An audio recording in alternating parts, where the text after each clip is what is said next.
दोस्तों, कहते हैं जिंदगी हमें हर रोज एक नया सबक सीखने का मौका देती है। बस जरूरत है उसे समझने की। हम में से हर किसी के भीतर एक अनदेखी ताकत छिपी होती है जो हमें अपनी असल पहचान और मकसद को समझने के लिए रास्ता दिखाती है। भीड़भाड़ वाले रेलवे स्टेशन पर उस दिन एक ऐसी घटना घटी जिसने एक साधारण इंसान की सोच को इतना बदल दिया कि उसकी पूरी दुनिया ही बदल गई। यह कहानी है एक छोटे से विचार और सोच की जिसने असंभव को संभव बना दिया।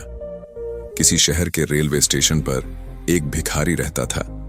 वह वहां आने जाने वाले रेल यात्रियों से भीख मांगकर अपना पेट भरता था। एक दिन जब वह भीख मांग रहा था तो उसने सूट बूट पहने एक लंबे से व्यक्ति को देखा।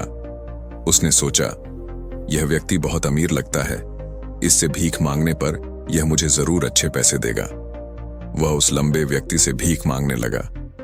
भिखारी को देखकर उस लंबे व्यक्ति ने कहा, तुम हमेशा मांगते ही रहते हो, क्या कभी किसी को कुछ देते भी हो? भिखारी बोला, साहब, मैं तो भिखारी हूं, हमेशा लोगों से मांगता ही रहता हूं। मेरी इतनी औकात कहां कि किसी को कुछ दे सकूं? लंबा व्यक्ति बोला, जब किसी को कुछ दे नहीं सकते तो तुम्हें मांगने का भी कोई हक नहीं है। मैं एक व्यापारी हूं और लेन देन में ही विश्वास करता हूं। अगर तुम्हारे पास मुझे कुछ देने को हो तभी मैं तुम्हें बदले में कुछ दे सकता हूं। इतना कहने के बाद वह लंबा आदमी ट्रेन में बैठकर चला गया। इधर भिखारी उसकी कही गई बात के बारे में सोचने लगा। उस लंबे व्यक्ति द्वारा कही गई बात भिखारी के दिल में उतर गई। वह सोचने लगा, शायद मुझे भीख में अधिक पैसा इसलिए नहीं मिलता क्योंकि मैं उसके बदले में किसी को कुछ दे नहीं पाता हूं।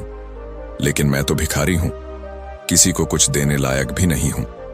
लेकिन वह खुद से सवाल करने लगा, कब तक मैं लोगों को बिना कुछ दिए केवल मांगता ही रहूंगा? बहुत सोचने के बाद उसने निर्णय किया कि जो भी व्यक्ति उसे भीख देगा उसके बदले में वह भी उस व्यक्ति को कुछ जरूर देगा। लेकिन अब उसके दिमाग में यह प्रश्न चल रहा था कि वह खुद भिखारी है तो भीख के बदले में वह दूसरों को क्या दे सकता है? इस बात को सोचते हुए कई दिन बीत गए, लेकिन उसे अपने प्रश्न का कोई उत्तर नहीं मिला। एक दिन जब वह स्टेशन के पास बैठा हुआ था तभी उसकी नजर कुछ फूलों पर पड़ी जो स्टेशन के आसपास के पौधों पर खिल रहे थे। उसने सोचा, क्यों न मैं लोगों को भीख के बदले कुछ फूल दे दिया करूं?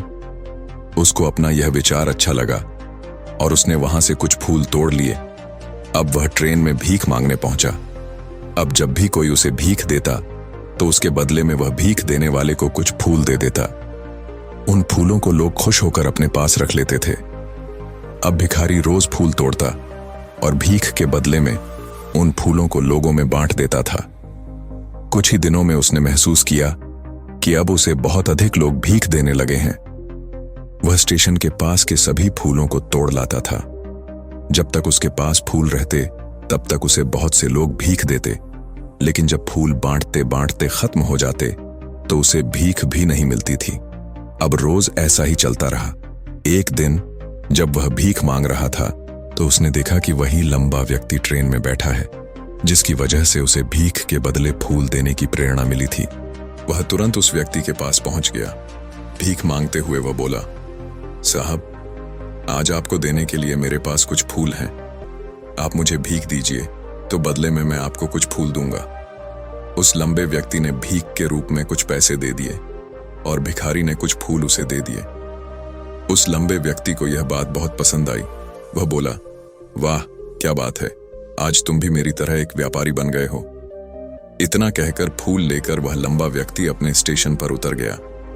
लेकिन उस लंबे व्यक्ति द्वारा कही गई बात एक बार फिर से भिखारी के दिल में उतर गई। वह बार बार उस लंबे व्यक्ति के द्वारा कही गई बात के बारे में सोचने लगा और बहुत खुश होने लगा। उसकी आंखें अब चमकने लगीं।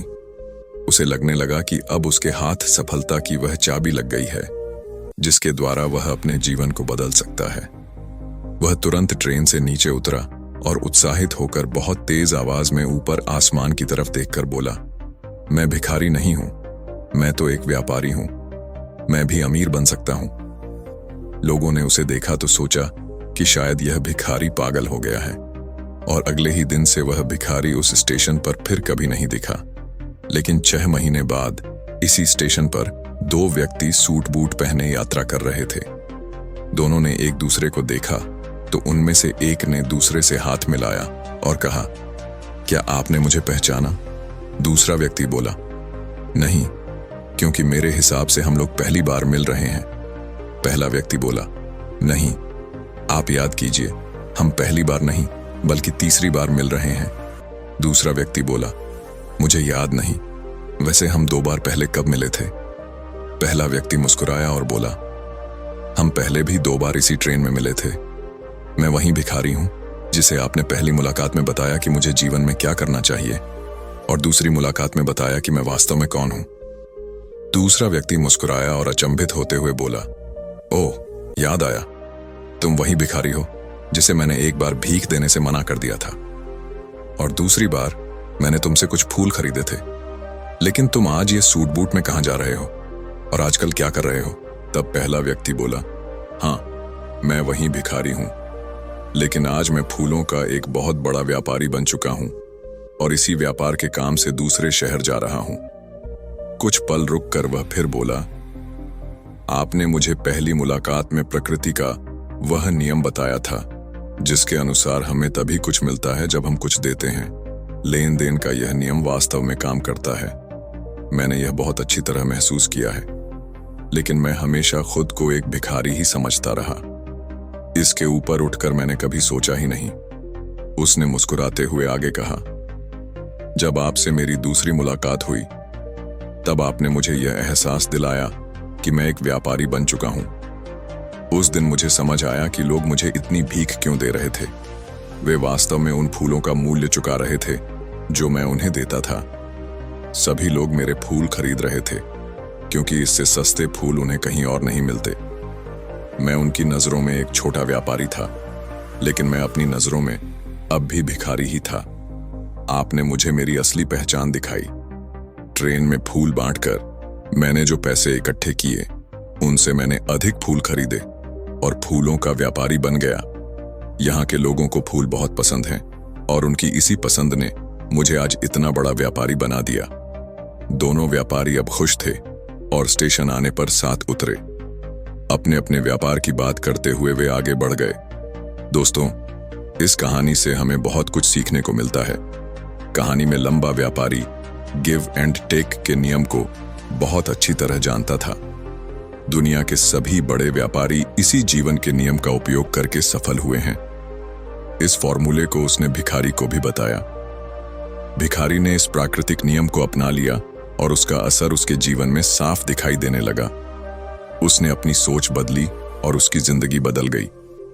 यह कहानी हमें बताती है कि यदि हम अपनी सोच बदल लें तो कुछ भी हासिल किया जा सकता है। यदि हम खुद को छोटा समझते रहेंगे तो हम हमेशा छोटे ही बने रहेंगे। बड़ा बनने के लिए हमें अपनी सोच को बदलना होगा और खुद के बारे में बड़ा सोचना होगा।